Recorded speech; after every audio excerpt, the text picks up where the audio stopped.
the final session of Australian Renewable Fuels Week, and a great session to end on. I'm very excited to hear the work across Queensland, New South Wales and Victoria. And I would have to say, coming into this last session, we have had, over the last 2 days, we've had over 30 representatives from government attending. 6 different federal government departments or agencies have been in attendance, and I think almost every state government involved. So if I rewind back to 12 months ago for the last Bioenergy Australia conference, I don't think it would have been even 1/30th of that. So it has changed a lot, and it is so great to see the progress that is happening not only at the federal level but at the state level as well. For this session, I'm delighted to introduce our sponsor, LMS, and Tiana Nairn, who is the former chair of the Renewable Gas Alliance. She has been doing the hard fight with us over the last few years in trying to enable biomethane, and it's fantastic to see the momentum that we're now getting and the direction that this is going in. So I'm delighted to welcome you, Tiana.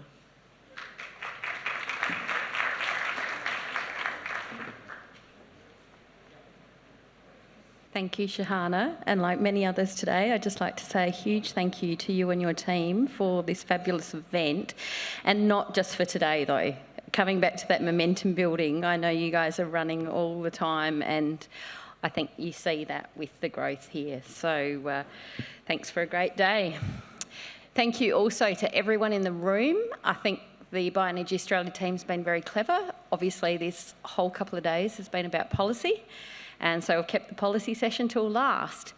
And with that level of interest and the opportunities abounding, I'm just going to note, so no one's disappointed, that the program suggests finishing at 4:30, but we want to make sure there's a good Q&A session in this section as well.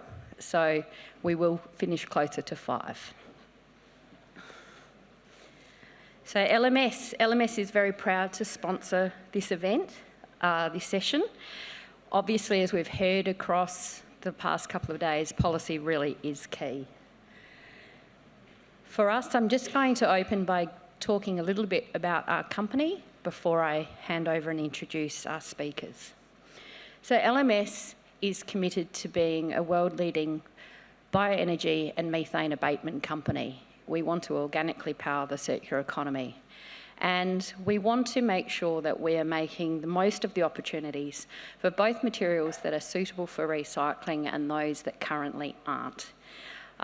In Australia, we have around 28 million tonnes of waste going to landfill every year at the moment, and we are trying to build a strong recycling sector. We need to make sure that as we transition to having materials that are non-toxic, fully recyclable and collected in a manner that supports their recycling, that we're making the most of all our organic matter. So for us, if material ends up needing to go to landfill, we will capture the landfill biogas from it as LMS Energy. We also are investing in anaerobic digestion, making sure, as everyone in this room knows, we're making the most of our organic waste by capturing their energy, their nutrients and their heat. We're very proud to now have Helmont Energy as a wholly owned subsidiary of LMS, focusing on anaerobic digestion, and I'll talk a little bit more about each of our efforts. So in relation to LMS itself, LMS has a long and proud history of landfill biogas capture and innovation in this space, as set out on this slide. I just want to note a couple of things in relation to this, which is first, LMS's history was actually that the Falzon family ran a brickworks, and they were interested in making an opportunity of the land next door. They noticed the grass kept dying, what was going on. They discovered it was an old landfill. They could see that methane was coming out of it, and they used that to actually help with the energy costs of the brickworks. So they were the first to have landfill biogas for fuel use in Australia, and then moved to injecting that into the grid. But this is where policy kicks in. It was more financially sensible to move that into providing electricity, which is what we do now. We also have many other firsts, which I won't go through for time. But from those beginnings as a family company, saving energy costs, we have now grown to a huge company operating across Australia, employing 250 people, also having 5 sites in New Zealand and operating in Florida, with 90 megawatts of capacity. We are very proud to do our in-house design and manufacturing so that we have that continued opportunity for innovation and new ways of doing things to support Australian operations. Through this, we are capturing over 4 million tonnes of carbon equivalents every year. And across LMS's operation, we have now saved over 50 million tonnes of carbon from entering the atmosphere. Much of this conference has been around that organic waste is there and it generates methane. LMS is committed to making sure that we are capturing and making the best use of that. Coming off of our bioenergy experience with landfill gas operations around the country and overseas, we're also investing significantly in anaerobic digestion. We have constructed a pilot dry AD facility in South Australia, which is both scalable and specifically designed to work for Australian FOGO collections, and also to be able to separately and entirely separately throughout for EPA purposes deal with MSW organic matter as well. We are also providing the combined heat and power services for a large plant in New Zealand, Reparoa, which is dealing with 75,000 or will deal with 75,000 tonnes of food and garden organic waste. And I'm very proud to announce today that we are also working with Wyndham City Council on a full-scale dry anaerobic digestion project in Victoria, which will deal with up to 50,000 tonnes of FOGO waste. At the moment, our biogas is connected to the grid and it provides 600 megawatts of power, as discussed before. It is renewable, reliable, it's dispatchable and flexible, and it aids system security. There have been a few references today that as solar and wind expand, there needs to be system security in the electricity system as well as in the gas grid system. That is where we direct our efforts at the moment. However, as today is all about, is where do those molecules go into the future?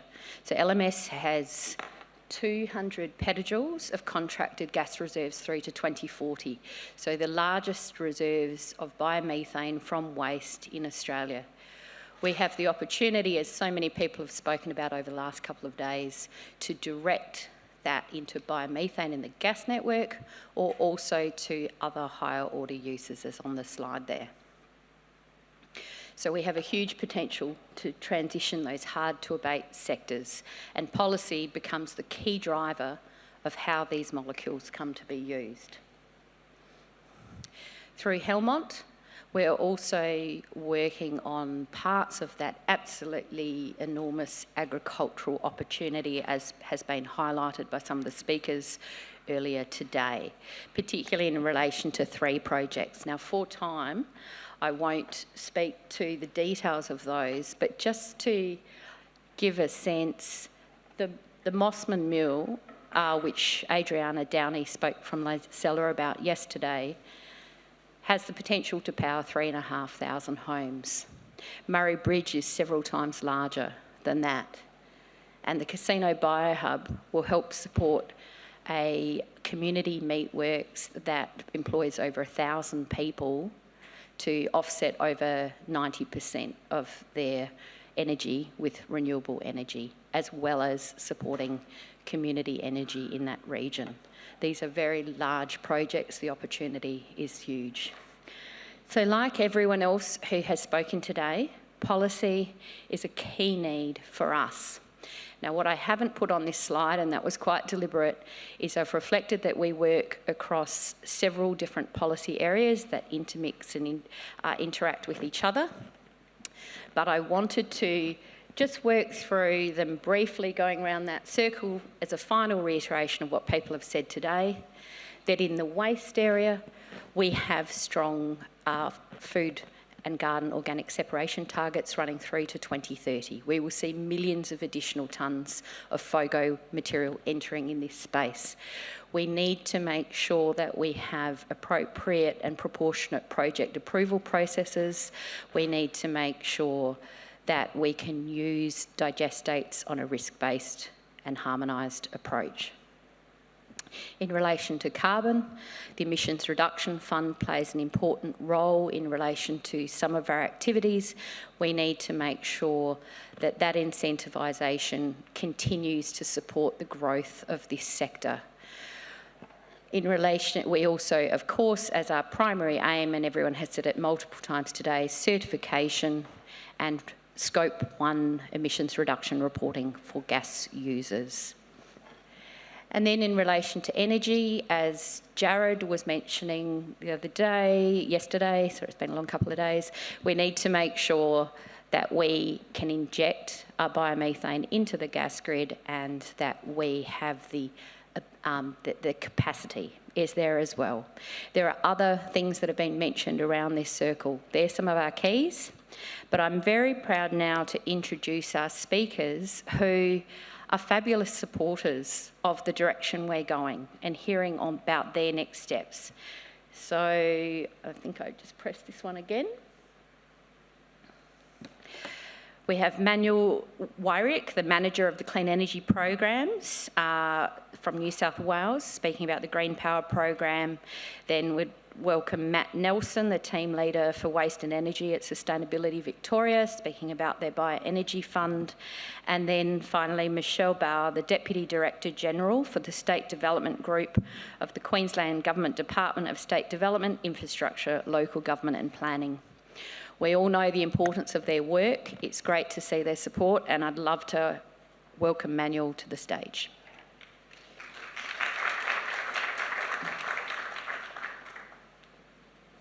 Thank you so much, Tiana. And LMS and GreenPower have been working together for decades, I can say. We've had a few of your power generators accredited for our renewable electricity generation, and now looking forward, we're expanding to gas. So I'm here today to talk about our renewable gas certification. And firstly, I want to thank Bioenergy Australia, Shahana and team for organising this fantastic conference. I also want to acknowledge the traditional custodians of the land, the Abra and Turrbal people, and this beautiful view that we have of the river behind us at the terrace here. I think it's so important to take care of our land and to learn from the traditional custodians about how we can do that into the future. Now, a little bit about GreenPower first. We've existed for over 25 years. We focused on renewable electricity accreditation in the past, and the focus is really about consumer choice so that people can choose a renewable energy product. It's about making sure that those consumer choices and purchases, which means people paying a green premium, that leads to additional projects coming online, to additional incentives for new generation to be built. And it's really exciting that we can bring that experience from these 25 years into new energy carriers going forward. GreenPower is managed out of New South Wales Government, so we are a state initiative, a collaboration between states and territories. We don't have the Commonwealth Government on our steering group, but we really are a national program, and we work very closely with the federal government on all our policy initiatives. But first of all, I'd like to announce a little thing. So our steering group decided late last year that one of the things that we need to do as a program is to be in line with national and state and territory initiatives to support renewable hydrogen. As part of that, the program's decided to waive any accreditation fees for renewable hydrogen producers. So this means that hydrogen producers that use electricity for that production can actually get the accreditation for their electricity inputs through us, and we will not charge any of that accreditation fee. And I think that's a really important step to make sure that the renewable hydrogen sector gets recognised and that renewable certification is done in the right way. So feel free to contact me about a bit more detail. But the exemption is available nationally. and we expect that it's much less value in terms of per project than a federal grant or something like the recently announced hydrogen initiatives from the federal government, but it's still an important part of project development. Now, the main reason why I'm here, and I want to first thank Gemini for letting me use this photo. You've seen it on the banner behind the corner there. The first project is going to be the Malabar biomethane injection plant. We looked at expanding to gases several years ago, and it's really exciting that now we are at a stage where the sector is ready to scale. And I think the last 2 days and Bioenergy Australia's work over the last couple of years has been really demonstrating that we're ready to go. The pilot is intended to really help your projects become feasible, financially feasible, to make sure that the renewable accreditation is there. And we've heard it quite a few times over the last couple of days. Certification and customer recognition for that renewable energy investment is key to this sector actually taking off and being successful. So we're working really closely with a bunch of stakeholders to do that. We have a lot of you as members on our steering committee for this project. We've got a lot of input from Gemini, but also other gas networks and gas developers to make sure that the certification works, that it does what we want it to do. So thank you to all of you for that. And I'll talk in a bit more detail now about what the content is. So the certification focuses on biomethane and biogas, which means behind-the-meter use of biogas or injected biomethane, but also on hydrogen. And we're really very closely aligned with the hydrogen guarantee of origin that the federal government is developing, and Jet from the CEI is sitting near the front here, if you want to talk about that. But it's important to us that we develop a nationally consistent framework for certifications, and that these are supporting your projects in the long term and provide that, I guess, revenue certainty. So how does it work? You're all familiar with certification generally. It's really similar to how the renewable energy target certificates work for electricity. So we accredit a production facility.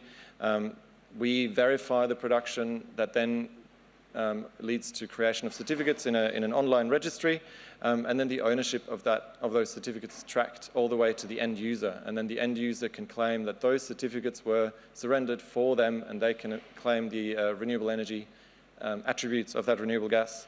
So that chain of custody, that source of evidence, that data trail is really important for projects, as we heard in the last few days and especially today, so that you can actually access that voluntary market and that green premium.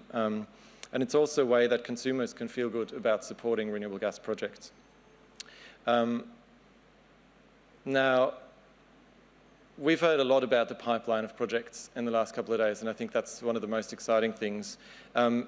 We have wastewater treatment plants, organic waste treatment, landfill, agricultural waste, animal waste. I don't need to talk to you more about that, but it's really about closing the commercial gap, helping close that, making sure the environmental attributes are solid.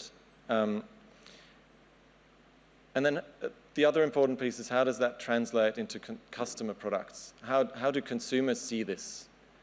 How is it sold to them? And it was really exciting today to hear a bit more about the marketing aspects of renewable gas and what kind of social license building we need to do in this sector.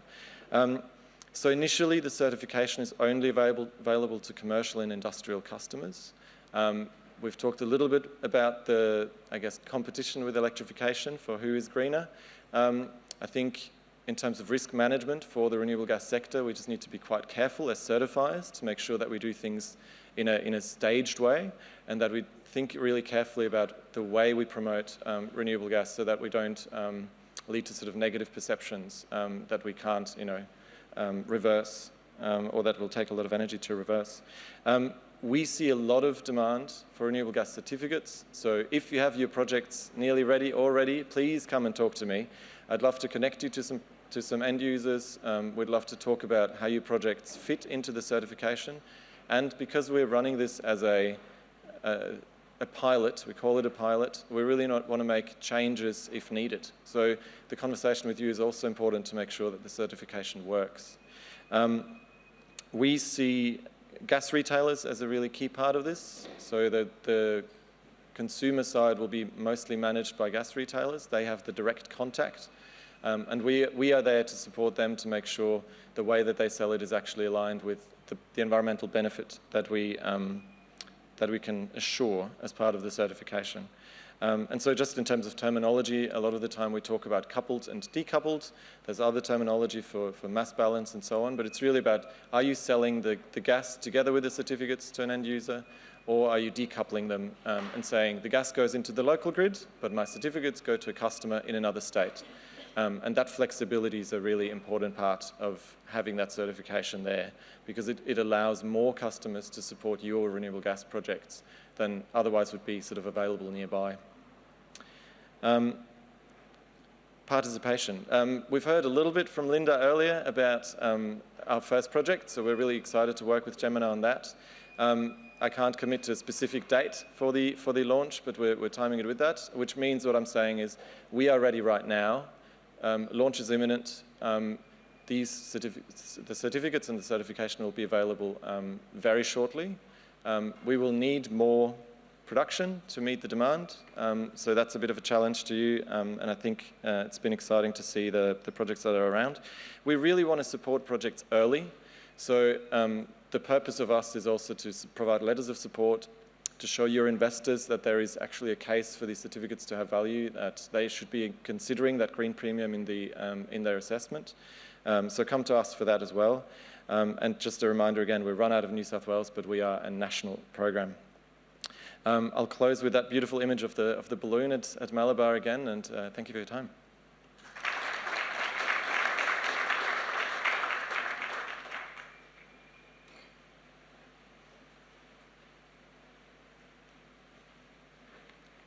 Thanks, Manuel. I look forward to, I'll chat with you. I've got some interest there. Hi, everybody. My name is Matt Nelson. I'm the team leader of our Energy from Waste program at Sustainability Victoria. I'd first want to begin by also acknowledging the traditional owners of the lands which we meet today and pay my respects to their ongoing connection and really importance in valuing the earth and the ecosystem they're part of, and also extend that acknowledgement to all of you today for being here and kind of under that shared same mission, big goal that we're all around, right? Around environmental sustainability and the future of our planet together. So I want to pay my respects to everybody here for making that possible. And I also want to acknowledge and give it just a shout out celebration to Shahana and the Bioenergy team for making this conference happen. I've been able to learn a lot, meet a lot of great people, learn so much information, and really going to give me incentive to go back to really inform the policy directions, especially around the biomethane, which we've been talking about today when I go back to work.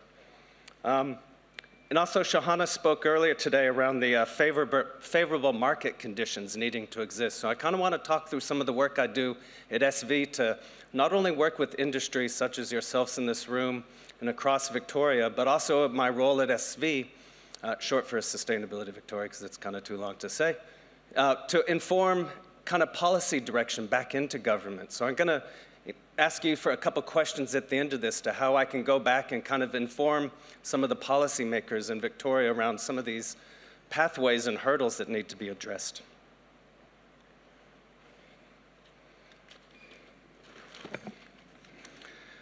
So look, we've got a real simple mission and role at SV, okay? Our purpose is to create a sustainable and thriving Victoria, and by extension, Australia. And what it means for the bioenergy sector in Victoria also extends to growing the sector Australia-wide. What I want to talk about as well today is a little bit about the importance of connection and partnerships to really understand that what we're doing is a collective. It might be a bit of an emerging space in Australia relatively compared to around the world. Things have been going on for a number of years here, but we're all in this together. And I think everybody's individual success will lead to sector success, which then come back to individual businesses. So you see our purpose here. It's something we're quite committed to, and I invite each and every one of you to come and talk with me either later today or in the future. I'll have my email address in these slides after to see what we can do to sort of bring your business aspirations into Victoria and how we might be able to partner with you to kind of find success. So you might be wondering what someone from Victoria, the state government of Victoria, is doing here at a conference in Queensland. And I think it's kind of reflective of Shahana's ability, and everybody else in the room, what I just kind of said, it's part of the bigger picture, and success at each state will drive success during Australia and really make that, send those market signals to international investors to really demonstrate Australia is the place to be going forward. I've kind of been inspired and kind of a little sad at the same time over the last day today and yesterday, learning about all the great things that are happening around the world and maybe how a little bit behind Australia is. But what that also says to me, there's a lot of opportunities for us in Australia to take advantage of, not only with the huge amounts of biomass we have in each state, but how we can keep that material here and also learn from others around what went right and what went wrong from those international experiences, so we can really just kind of hit the ground and go forward and make the most of the opportunity we have in front of us. Because collectively we're stronger when we work together, right? And we want to send those signals that this is the place to be for bioenergy and energy from waste in general into Australia. And we heard from Michael this morning about a network of opportunity to be realized across Australia. And I think that's super important. It's not just what's happening in one state, but it's that whole sort of system network around Australia, the integrated approach that is going to be so vital for us collectively to meet our net zero goals, where it's kind of options fit for purpose in the place that we're at, depending on, you know, the agricultural base and what those energy demands are from the local commercial industry that has either heat, power, in those associated energy needs.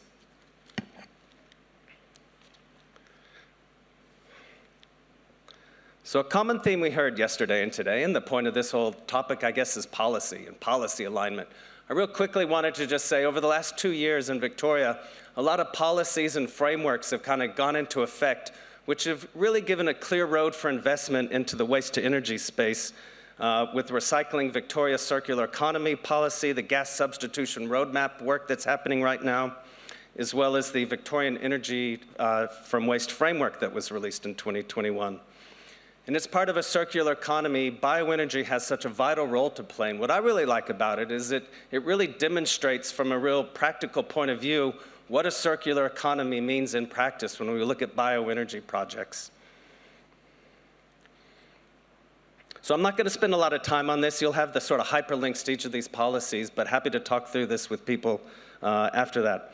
I really want to focus today on what SV is doing to achieve this. We're really fortunate, I'm super fortunate to be able to work at SV, because we're not the policymakers and we're not the regulators. Our role is really to work with industry and community to help achieve their sustainability goals and to put circular economy practices into place. So we do that from a variety of reasons. We see the bigger picture and we have alignment. I'm going to really talk today around the sort of investment and innovation stream you see here. And then as John was saying this morning, bioenergy is so great because it ticks so many boxes that you see sort of our goals there as well. Then bioenergy projects really deliver that on a real practical, easy, low-hanging fruit, bad analogy kind of way. So we have many different vehicles at SV to achieve our goals. I'm going to talk today really around the grant programs and our investment facilitation service that we offer at SV. But at the same time, we have a vital role in networking, events, community education, research, campaigns, and outreach. And I'm quite keen to do some sort of campaign building around the importance of what we talked about today with biomethane injection and kind of taking biogas to the next stage. Because I think it's so important to sort of, the role of government as well is to help influence and create that social license with community and industry, and we have a strong role to play that at SV. So my team is very fortunate to be the ones who were able to design the Bioenergy Fund, which was given to us by the state government a couple years ago. And it was $10 million in funding to give out to industry to really help achieve some goals. Look, if I'm honest about it, it's again much like this conference here. It was very inspiring. On one hand, we had over 65 applications asking for a combined pool of $30 million in funding. But on the flip side of that, a lot of really great and amazing projects just missed out on the cut. So what it has given us is incentive to kind of go back into the government decision makers to say, this market is really ripe to kind of work with and to get these projects online. So We're going to talk a little bit around the Bioenergy Fund, but more so what it has given us intelligence-wise to go back to policymakers to say, this is something you really need to consider in earnest here and not just sort of have a token acknowledgement of the importance this means from interest within industry. So we're able to fund a variety of projects through this fund. This is just a quick overview. It's still waiting to be sort of publicly announced by our minister. We're sort of in contract negotiation at the moment with the projects. And what you see is we have such a great mix of different feedstocks that are being looked at is potential to go in, well, not potential, different feedstocks that will be utilized to create different forms of energy and outputs that you see in the darker green on the bottom of this slide here. And I think one of the most exciting things, just beyond the obvious sort of electricity and biogas that's generated, we're also having a lot of projects that are going to be producing and making biochar, digestate, and a number of variety of digestates for us to look at. And as John mentioned this moment, here's just a quick look output. We talked around the theoretical potential of bioenergy to really sort of make a dent on our net zero goals. Well, this is what these projects are actually going to be doing and accomplishing, which is quite significant. It's small numbers in relation to what's around the rest of the world, but it's really quite a significant impact that we're going to have for Victoria across all four of those sort of check boxes that are so significant when government decision makers think, what are the KPIs we need to achieve? So real quickly, I want to talk about as well the role we have at SV around investment facilitation services. Reach out to me. We support new investor inquiries. We really work with businesses to develop their business cases, understand local regulations, the pathways to investment, kind of pair stakeholders with each other if you have a supply issue or if you're an energy provider, and also with output markets as well. We're working a lot with the digestate market and EPA regulations this year to kind of open up that pathway as well for market acceleration we're excited about. So I'm going to leave you on this last slide here and ask for a little audience participation. I know it's everybody's favorite thing to do at the end of a Friday. Sorry, I should say it feels like Friday, doesn't it? At the end of the conference on the last day. Look, you can real quickly either go to Minty or kind of scan that QR code. I really want to hear from you in the room around some of the factors we can do at SV to really kind of achieve success in this success sector Australia-wide. And I think I really heard today, I was really inspired to really go back and kind of lobby for biomethane to really be incorporated into the Victorian government's gas substitution roadmap work. So vital and so important. And really inspired listening to Jared this morning talk around the infrastructure already in place and how gas companies can really utilize and make that happen. So there's a whole range of opportunities, I think, that are super important for us to pursue, besides the obvious ones here, around market development for some of those flow-on products that are so important and vital for industry to kind of, we talked about digestate can be a limiting factor for investment. We do a lot of work at SV and market acceleration as well. When we do a lot of education and community social license to operate programs. And I want to kind of work with, through Bioenergy Australia over the next year to kind of do that, to really kind of lift the knowledge and awareness of what the opportunities are and the reason why people should get into this space. So you don't do it now or later. I'd appreciate any feedback. It'd be good. Direction for us to take forward. Yeah, and that's about it for me. Here's my email address. I would appreciate if you do have any business interest opportunities in Victoria, please do get in touch with me, and I'd love to chat with you further either today or in the future. So thanks, Tiana.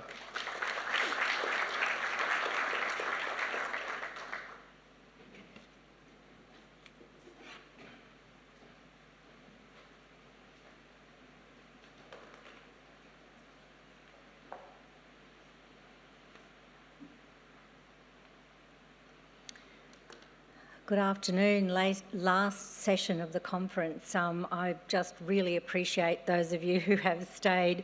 I know it's been an incredible program, and I feel very privileged that you've actually stayed this late in the day. So I'm Michele Bauer, Deputy Director General with Department of State Development, Infrastructure, Local Government and Planning, and I too would like to acknowledge the traditional owners of the land in which we gather today here in Meanjin, Brisbane, and pay my respects respects to elders past, present and emerging, and I would say Wanya, which is welcome in the Gubbi Gubbi Nation language. And yeah, Shahana and team, what a fabulous couple of days. I know that you've had, I've heard really good feedback about what's happened. I haven't been able to be here with a lot of the program, but at the networking drinks last night, there was a real buzz, and I just do appreciate the effort that's gone into this conference. So today I'm going to talk about our Queensland New Industry Development Strategy, and this was just released on Friday by the Deputy Premier, and I'm just wondering if I could have a hands up of how many people may have been at the CEDA function on Friday who have managed through the postcards to have a look at our Queensland New Industry Development Strategy. There's a few hands up. So you got the Deputy Premier version. I'm going to be very quick and walk you through that. So I think if you're familiar with our department, I'm in the industry development functions in our department, and I have the regional economic office network. We've got 14 regional offices throughout the state. As we came out of COVID, we did some work on megatrends to understand, what was really happening globally in the industry development space. And it was pretty clear there were some big trends around things like cybersecurity, building sovereign manufacturing capability, traceability. But one of the really important pieces of work that led us to start thinking about our industry development framework was the real effort going towards decarbonisation. And it became pretty apparent looking across the 14 industry development strategies that we had in our agency, from craft brewing through to beef processing to aviation to defence industry, biofutures. We really needed to have a look at our work and work out how we could set Queensland industry up to look at those opportunities and risks that sit around a decarbonised economy. So yes, with that understanding that really globally there was a huge shift to demand for cleaner, greener and more responsible sourced products and services, we did have a look at the industry development roadmaps that we have. And that stage when we have hydrogen industry, we obviously have the biofutures roadmap that many of you would be familiar with. We've got a resource recovery industry development strategy. We're developing work in battery industry. So we really did have some good work that was sitting behind those emerging industries. And what became apparent with the strengths that we have here in Queensland, that we needed to prioritise and privilege some of those industries in terms of the resources that we were putting towards those. And I think the other thing, that was happening, that some of the companies in Queensland were really over that period coming out with very big targets around decarbonisation, obviously with the Queensland Government Resource Industry Development Strategy and the release of the Queensland Energy Plan. We needed to, and we really wanted to have an industry development framework that could support that. So we through that process, decided that we really needed to fast track. We really need to fast track. There's 6 industries that are on the slide there. And as I say, we do have, we've already had quite extensive work happening in these areas, but it was obvious we needed to sort of rethink our efforts and put a very strong focus on renewable energy. And again, that's from the Queensland Energy and Jobs Plan. We've done work there through with our energy colleagues to go out and do an expression of interest to understand who are the companies who can support the delivery of that plan. Critical minerals, as you would know, for Queensland is a real opportunity, and work happening there with our colleagues in Department of Resources and the federal government, who are also looking very closely at critical minerals. Battery industry development, we are developing a strategy at the moment. We've had a consultation process, and we're working in very closely with the federal government, who have a $100 million election commitment around a Queensland-made battery industry centre. Green hydrogen, we've had a hydrogen industry strategy in place in Queensland since 2009. 2019, but through the Energy and Jobs Plan, we're going to be refreshing that strategy this year. And obviously the circular economy, recycling and the manufacturing of products from recycling, is a really important part of the work that we have to do. Bioeconomy, the biofuels, the sustainable aviation fuel, we have definitely prioritised that work, and many of you in the room here would be contributing to the work that we're doing in that space. So in terms of how do we do this, and just reflecting on Matt's presentation, Sustainability Victoria, we in government, there are a number of ways that we can really lean into industry development. And I know last night, I think someone sort of said, the P word, the policy word, our heads are spinning. But we really do need to make sure that when we're developing these emerging industries, that we've got the right legislation and regulation to be able to support those. In Queensland, we also have some unique powers that sit with our Coordinator General and Economic Development Queensland, which allow us to fast-track approvals for certain projects. Obviously, I mentioned some of those key policy pieces that have come in around the Queensland Energy and Jobs Plan, which is really going to impact and prioritise the work that we're doing through industry development. We also have a Queensland Charter for Local Content. So through this work, you would know that we are really wanting to prioritise those local supply chains and local content. And of course, in government, the work across all governments in Australia, but around that skills development, it is absolutely critical, and for these emerging industries, that we understand where the skills are coming and how to reskill our workforce. We also want to take a much more integrated approach around our land use planning and our infrastructure planning to align with industry development. In a department such as ours, where we have got infrastructure, local government planning, state development, we're really uniquely placed to pull that together. So a strong effort that we want to take there. So just in terms of the new industry development strategy and the key initiatives that sit with that. So we have a Queensland Jobs Fund, and some of you might know that through a number of funds that sit under that. The Queensland Treasury has a number of funds around investment attraction. We have funds in industry development as well, and what we're really trying to do there is work with our existing industry to expand and attract investment from overseas. The other thing that is quite unique around the Queensland industry development, new industry development strategy, is how we want to work our engagement at a local level. We're setting up a local economic opportunity network.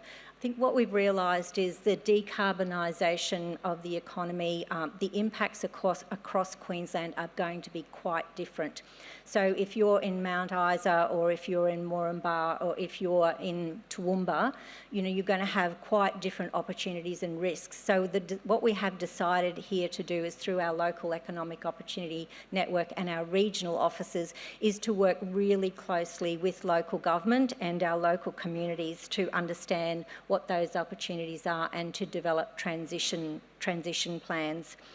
We also have $200 million under the Energy and Jobs Plan, which has come towards a regional economic future fund, and that is going to assist us to fast-track projects in those 6 areas that we feel, with working with those local communities, that are really going to make quite a difference. And I just did mention the accelerated integrated land use and strategic planning, because we do think that is going to help, particularly our local industry development. We also will continue the effort in the traditional areas that we have. So this doesn't mean we are not going to be supporting, our traditional advanced manufacturing, our mining industries, our ag industries. We will be doing that through the work that we will do on those industries that I mentioned before. So I am at the end. Thank you. I just got a 1 minute warning, and I thought I'd better quickly move forward. So, look, thank you so much for listening. I know this is probably quite a different presentation to what you've been through, but I think it gave us the opportunity to talk to you about what we're doing in industry development here through our department, and we'd be really keen to work with you across any of those areas of interest. And with that, I think I will say thank you.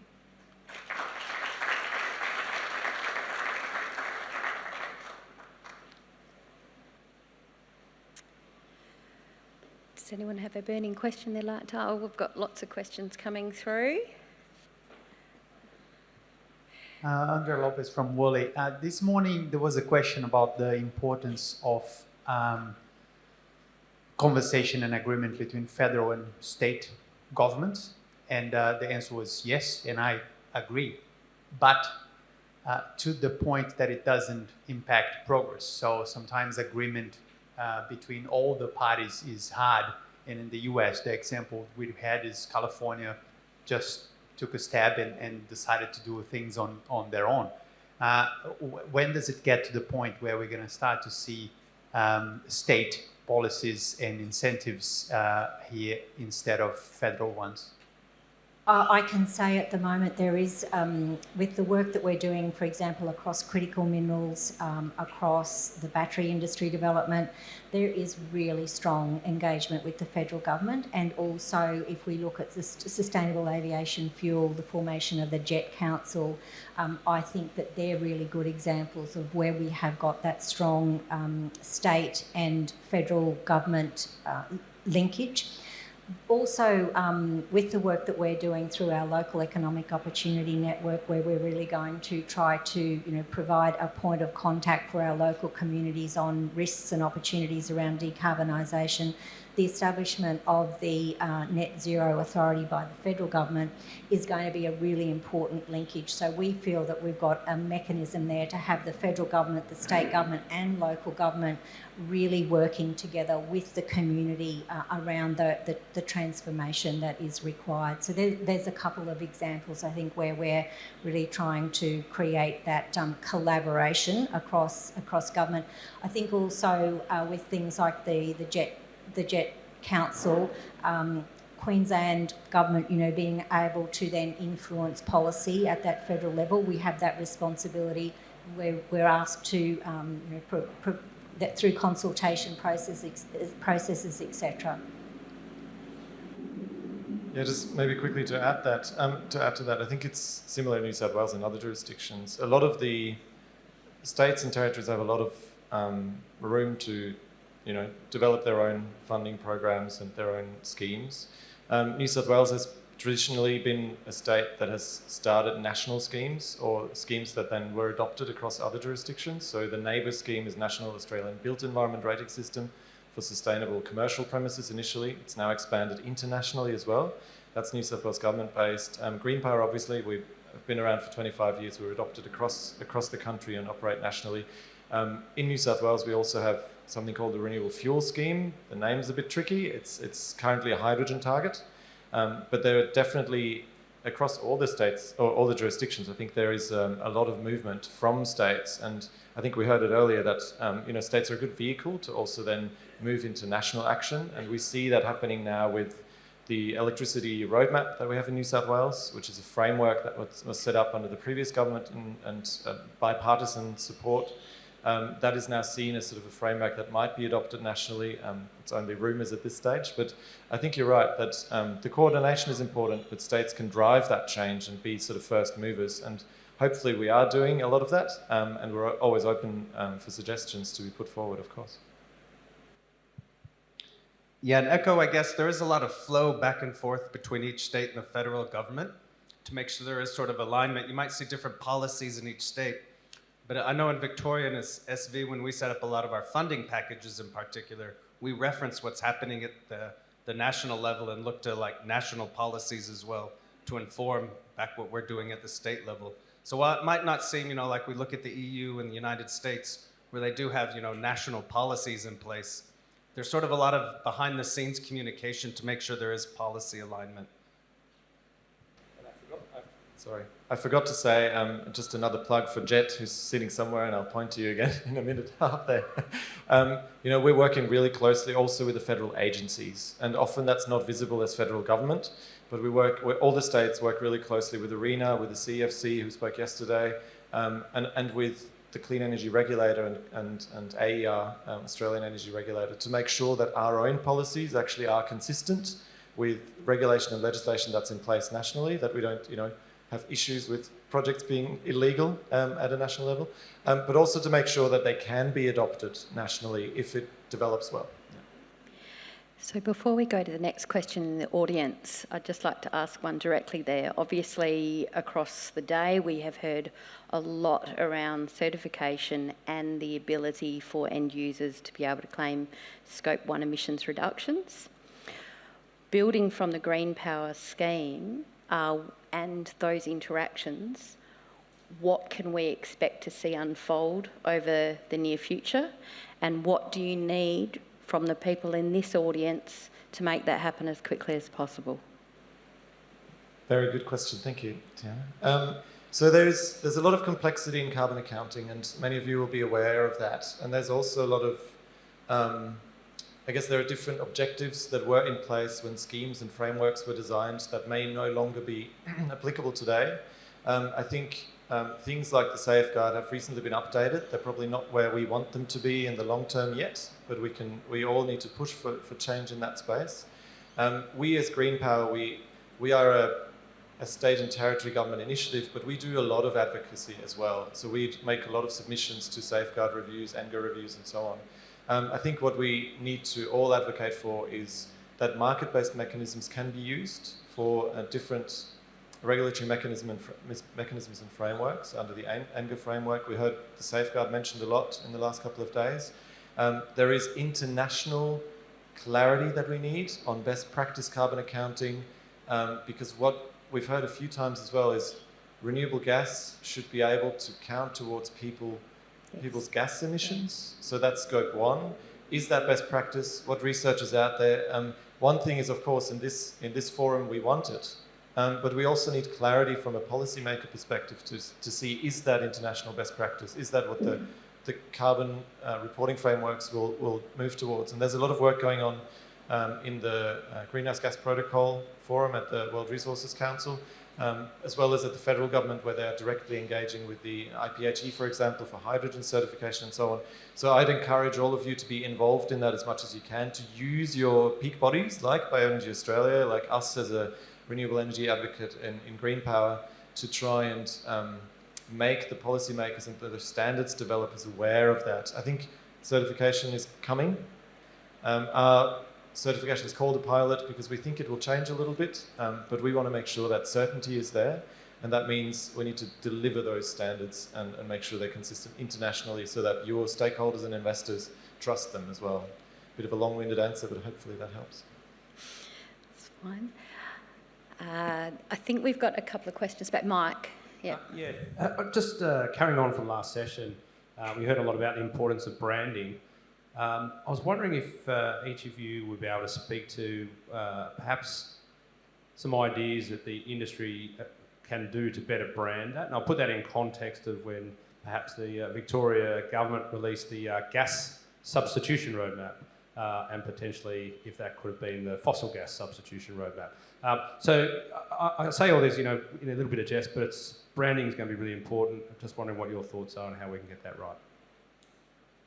Yeah, great comment and question. You'll notice I introduced myself as the team leader from the Energy from Waste team, right? And word association is huge, especially when it comes to talking people outside of the sector, I guess, the just general public, right? Words have a lot of meaning, and when I first came, this wasn't sort of my background. I've been in it for about 2 years, and I originally came in, even on paper, I was still the Energy from Waste team. And for me, it's like, waste energy team on paper. And I just think that sends the wrong signals that it's a waste problem. The more I'm in this space, I realize that it's actually an energy problem or an energy solution, right? So, yeah, I think they could have done better with a gas substitution roadmap to really, understand the nuance that especially when words come out from government, it has meaning and it sends signals. So one of the advantages we have at SV as well is I'm always kind of like pestering people within other government department programs that it's really important to understand how you communicate and the words that you use, especially when it comes to policy documents, that not to just write it for yourselves, but it needs to be written to create the change you want and written more for the general public to take them on the journey. So it's hugely important. And I think hopefully a lot of people, when I put up my slide around what I should be working on, that's something that campaign and awareness building, I think, is a big role that traditionally we do at SV, so I want to be doing that in this space as well. So I really appreciate to learn from people kind of the direction I should kind of take the program in with that. Yeah, because it's well noted and appreciated, and it's the thing that I often lament working in government, that just don't get the words right. I guess a quick acknowledgement, Mike, you also mentioned, I think earlier, the RNG versus biomethane name change and all that stuff that we went through. I think we do need to find better names for things that are easily understood and that cannot be, I mean, we talked about it a bit earlier, I heard it on the panel, whether methane is seen as a negative word or whether, renewable natural gas is greenwashing. At the moment, there's the federal inquiry into greenwashing at the moment at the parliamentary level and federal, where there's been submissions to you, I think maybe they're early June actually, their view. So we'll see, I think, quite a bit of action out of the federal government agencies and ACCC and ASIC on greenwashing, and we need to make sure that these terms are right. Maybe we need a bit of innovation. If you've got some cool ideas, I'd love to hear them. As a certifier, I think we're not there yet. We need to figure out how to better frame and sell these products, and we look forward to working with your and also the gas retailer marketing teams to figure out what works best.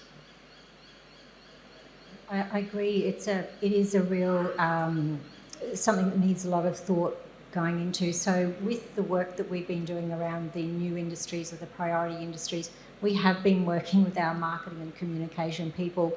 I remember we had some work that we were doing around sustainable aviation fuel, and in the team we were sort of saying, SAF, and we were talking about SAF, and the comms team said to us, what is this SAF? We want to put up on our LinkedIn page. And so they actually went back to a 101, and I think we went to Airbus, and they'd done some really good work.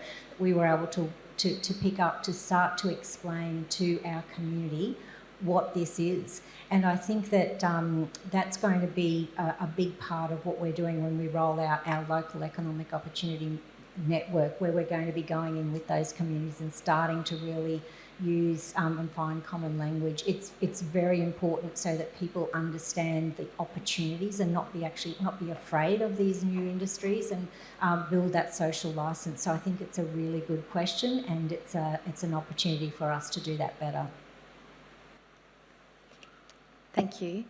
Now, I can't see who's got the mic. I know they're up towards the back. It's Jared from AGIG. Thanks, Jared. So great presentations, and really nice to hear that from you, Matt, just with regards to biomethane. I guess from our perspective and our networks in Victoria, we're speaking with a lot of producers who are quite concerned at the moment with regards to whether they upgrade their gas, and some of them are actually looking away from that as an opportunity, which is trying to get caught up in that conversation about what do we call it. And I actually quite liked yesterday with SAF the way they use it as a drop-in fuel. I quite like that terminology for biomethane as a drop-in fuel for natural gas, which is quite good.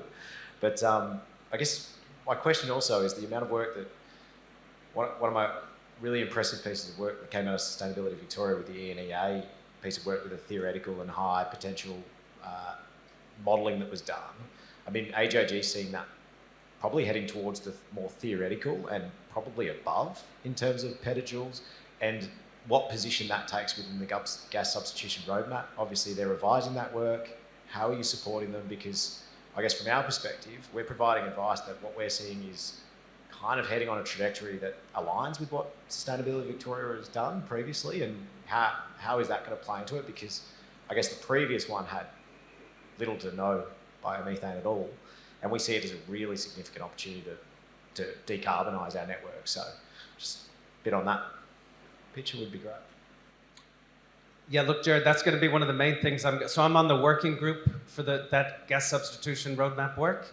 And I think that's going to be the main message I'm going to go back, that needs to be included and really sort of recognized is vital to transforming the sector and making it more appealing for not only the customers, like you were talking around, all the customers wanting to, really reach their Scope 1 emissions, Scope 2, how viable it is for them. You've already got kind of that customer demand. So yeah, I'm really going to be, I guess, one of the, beyond supporting industry, I kind of advocate back into government, almost as a sounding board for when you kind of raise that. And I really, in all honesty, will go back and advocate for the inclusion of that to make sure it's there as much as it can be, definitely. Thank you. We're out of time for questions, but I'd love to finish by having each of you give one closing remark about what you've learnt today or what you would like to see members of this audience offering you to keep driving biomethane forward. Look, I think Jared just kind of raised it good. Like the immediate, obvious one for us at Victoria to link into is the gas substitution roadmap, where the Victorian government recognizes there's a transition under the banner of the circular economy to move forward and transition industry away from, we'll call it natural gas at the moment. Now I'm kind of wondering what words to use a little bit, but that inclusion of biomethane in their sort of the puzzle pieces of the future needs to be there. So I'll make sure that happens. I think I'll respond at two levels. I think at the national level with our certification, it's really here to show people that it can be done. So let's get lots of projects certified. Let's show that the volume of renewable gas production can increase quickly. And also let's show that customer demand for it. And I think that's going to be really important to policymakers to understand that they can actually consider that as a reliable energy source of the future in the long term. So that's the sort of national general level. I think at a New South Wales level, we rely on a lot of you for a lot of the data that we use for our policy making. So networks especially have a lot of consumption data, but also the primary producers and the innovation in the sector as well. So please come to us with interesting reports with stuff that you've done. We've heard quite a lot at the conference now from APGA, from Gemini AGIG about different numbers and production potential. So that's really important for government to hear from industry, and hopefully we have the right forums for you to bring that information forward. But I think these kind of events and organisations like Bioenergy Australia, bringing that knowledge together and helping us better understand it is a really important thing. Just quickly, I think the comment about how are the levels of government working together in terms of the changes that are required, we actually need to have a lot more than just the 3 levels of government working together. We need to be working really closely with industry, with universities and our communities, because we all need to come on this journey. I think that is something that we need to be have sitting at the back of our minds in terms of how we're working forward to create the future that we need around a decarbonised economy. Thank you so much. I'd like to invite all of you to thank our speakers for this great session.